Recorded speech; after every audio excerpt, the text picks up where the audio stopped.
Samahan nawa ninyo ang ating Vice-Presidente. Ang kagandahan taglay ng kanyang puso, pagiging matiisin, mapagpatawad, at mapagkalinga. Higit sa lahat, haplusin nawa ninyo ang puso ng aking kapatid, ang Pangulo ng Pilipinas. Buksan po ninyo ang kanyang mga mata at bigyan niyo siya ng kaliwanagan ng pag-iisip. Gisingin niyo po siya at ilayo sa mga demonyong nakapaligid sa palasyo. Ito na po ang viral na dasal ni Senator Amy Marcos na sumentro sa kanyang kapatid na si Pangulong Bongbong Marcos, kasama sa dasal niya si Vice President Sara Duterte na sana'y maprotektahan ito. Ang iniwang panalangin ni Senator Amy Marcos sa Jesus is Lord JIL Prayer and Vision Casting 2024 ay nakakaiyak at puno ng malasakit at pag-asa para sa bayan. Sa kanyang dasal, hiniling niya na mamulat na ang mata ng kanyang kapatid na si Bongbong Marcos dahil gulong-gulo na ang bayang Pilipinas. Ipinanalangin din niyang mailayo ito sa mga demonyong nakapaligid sa kanya tulad nina Romualdez, Zaldico, Lisa Marcos, Benhur Abalos, Marbil at iba pa. Isang mensahe na galing sa puso at punong-puno ng tapang ang ipinamalas ng kanilang presensya na nagbigay ng inspirasyon at kaalaman sa mga dumalo. Alamin ang buong detalye at damhin ang bigat ng panalangin na ito. Sabay-sabay na panoorin natin to. Po ng mga usapin na panlipunan, marami po akong natutunan sa kanya. Bakit? Lagi kasi siyang may solusyon, ay misilusyon.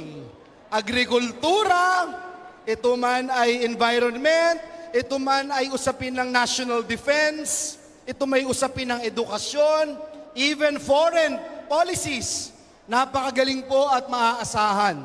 Pero para po sa akin, ang pinakamalaking karakteristik po niya ay yung pong pag-acknowledge sa Diyos na alam po niya na importante at kaya po nung malaman po niya na meron pong vision casting ngayong araw na ito, siya po yung unang-una rin na nag-volunteer. I wanted to go kahit na hindi ako lumipad, kahit bumiyahe ako ng isang buong araw, pupunta ako dyan sa JIL Praise Valley.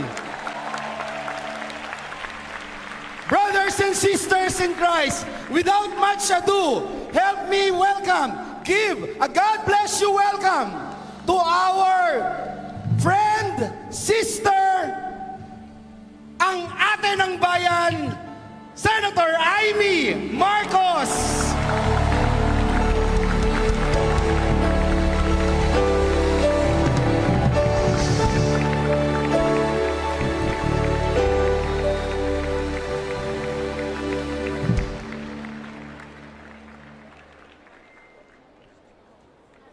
Maraming salamat sa ating pinakamamahal na Majority Leader, Joel Villanueva.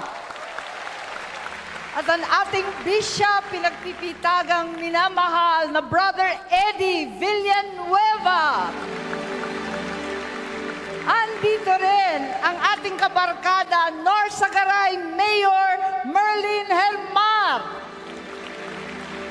At sa lahat ng mga pastor kasama ng aking escort, Father Leo, ang ating brother, ang ating mga senador, andito po kami, si Joel, Pia, si Grace at ako, para makiisa sa JIL at manalangin sa ating Panginoon.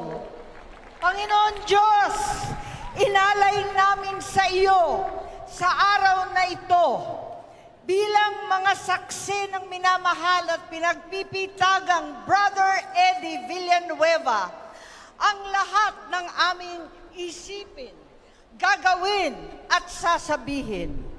Punuin po ninyo ang aming mga puso ng biyaya upang ang lahat ng aming gagawin o hindi magagawa ay naaayon sa banal ninyong kalooban. Tulungan mong mahalin ka namin tulad ng pagmamahal ng JIL, ng buong isip, buong puso, at buong lakas. Naway maging inspirasyon ka sa amin na aming mga gagawin para sa ikigiganhawa ng aming kapwa, ng aming pamayanan, ng buong bansa. Inalalapit ko sa iyo ang bayang ito. Kami po ay iyong iadya sa makasariling ambisyon, kawalan ng malasakit at pagkabulag sa kapirasong kapangyarihan. Palakasin ninyo ang kalooban at kalusugan ng mga pinuno ng bayan upang makapaglingkod ng mga katapatan, simpatsya at pananagutan. Basbasan nyo ng katapangan ang mga kapwa kong senador, lalo tigit ang aming Majority Leader Joel Villanueva, upang manindigan para sa aming institusyon ang ating konstitusyon at ng mandato ng taong bayan. Ipaalala po ninyo, mahal na Panginoon, sa Kongreso na sagrado ang tiwala ng bawat Pilipino, na ang botong ipinagkaloob sa bawat halal na pinuno ay bunga ng kalayaan at demokrasya. Protektahan nawa ninyo ang ating Vice-Presidente. Ang kagandahan taglay ng kanyang puso, pagiging matiisin, mapagpatawad at mapagkalinga.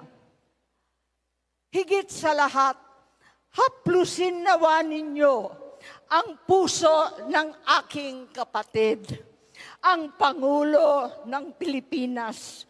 Buksan po ninyo ang kanyang mga mata at bigyan niyo siya ng kaliwanagan ng pag-iisip. Gisingin niyo po siya at ilayo sa mga demonyong nakapaligid sa palasyo. Ipaalala ninyo sa kanya ang pangarap ng aming Ama para sa ating bayan. Maging gabay, sana ang kasaysayang humubog sa aming pamilya. Napakinggan niya ang sumamo ng nakararami. Huwag buguin ang mga nagtiwala. Huwag sayangin ang pagkakataon.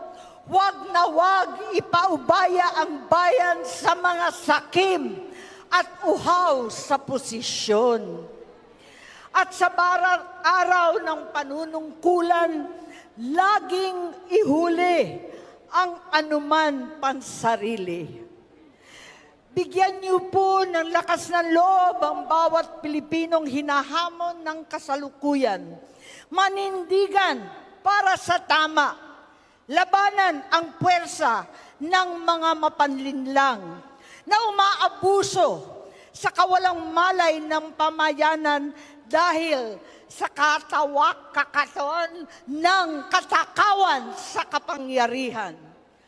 Kami po ay lumililong, itinataas ang aming mga dalangin para sa mas makatotohanang pagbangon at pagkakaisa.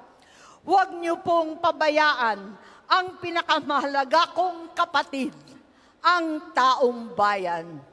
Bilang kami pong lahat ay mga anak ng bayan at higit sa lahat, anak ng Diyos. Tahanan ang bansang Pilipinas. Kaisa ng buong mundo sa pangarap ng kaunlaran at biyaya ng kapayapaan. Amen.